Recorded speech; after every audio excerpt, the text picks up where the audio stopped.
10 नवंबर की वो शाम दिल्ली के दिल में लाल किला मेट्रो स्टेशन के पास ट्रैफिक लाइट पर जिंदगी कुछ सेकंड के लिए थम गई थी। सिग्नल रेड था, गाड़ियां कतार में खड़ी थी, तभी एक I-20 कार अचानक आग के गोले में तब्दील हो गई। एक जोरदार धमाका, चारों तरफ अफरा तफरी और फिर खामोशी। लेकिन यह खामोशी असली तूफान की शुरुआत थी। आज हम जानेंगे उस ब्लास्ट के पीछे खड़े व्हाइट कॉलर टेरर मॉड्यूल को, जो दिखता डॉक्टरों का नेटवर्क था लेकिन काम करता था जैश-ए मोहम्मद के लिए। नमस्कार, आगाज टाइम्स देख रहे हैं आप। मैं हूं आपके साथ पलक शर्मा।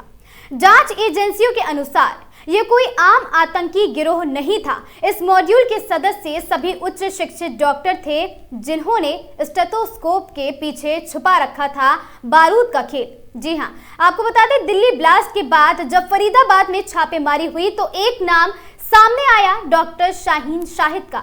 लखनऊ की रहने वाली, मेडिकल कॉलेज की टॉपर, पेशे से प्रोफेसर, लेकिन अब देश की सबसे खतरनाक महिला आतंकियों में गिनी जा रही है।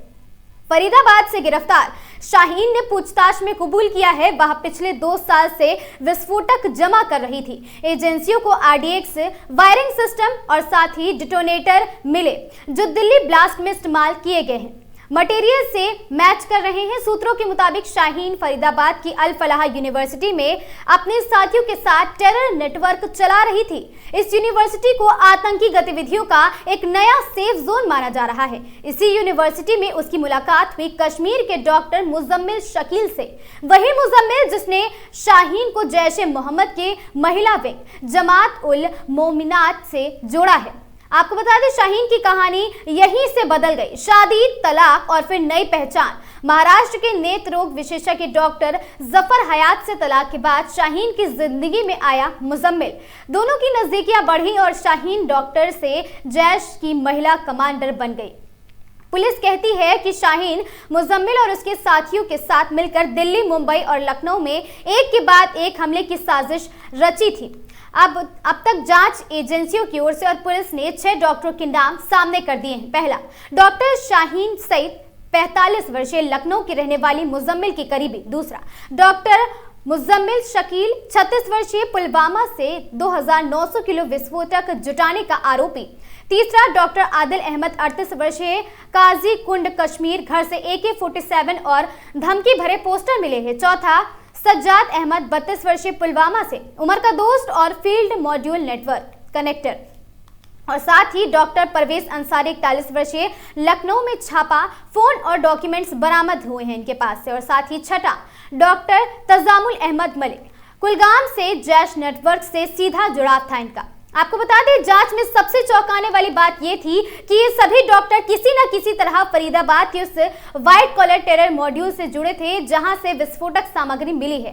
NIA और दिल्ली पुलिस के सूत्रों के मुताबिक फरीदाबाद में मिली RDX की खेप इसी ग्रुप की आखिरी डिलीवरी थी जो दिल्ली ब्लास्ट में इस्तेमाल हुई है। जांच में एक और अहम नाम सामने आया है, डॉक्टर उमर उन नबी का। आपको बता दें, उमर जम्मू कश्मीर का रहने वाला था और ब्लास्ट के दिन I-20 कार उसी ने चलाई थी। उसके शरीर के टुकड़े घटनास्थल से बरामद हुए हैं और अब DNA टेस्ट से उसकी पहचान की पुष्टि की जा रही है। बताया जा रहा है, उमर को जम्मू के अस्पताल से मरीज की मौत के बाद नौकरी से निकाल दिया गया था, तभी से उसने आतंक का रास्ता चुना है। अब सामने आ गया है कि रेकी वाला एंगल, फोन डंप डेटा से खुलासा हुआ है कि मुजम्मिल और उमर दोनों जनवरी से कई बार लाल किले के पास घूमते देखे गए हैं। एजेंसियों को शक है दोनों ने दिल्ली के रेड जोन की रेकी करी थी और ये ब्लास्ट ट्रायल रन था। असली निशाना कुछ और बड़ा हादसा हो सकता था। शाहीन के पिता सईद अंसारी कहते हैं, मेरी बेटी मेडिकल कॉलेज की टॉपर थी, वह आतंकी नहीं हो सकती। उसने लोगों की सेवा में जिंदगी बिताई है। RDX मिलने की खबर सुनकर हम सब सदके में हैं, लेकिन जांच एजेंसियों के पास मिले सबूत कुछ और ही कहानी कह रहे हैं।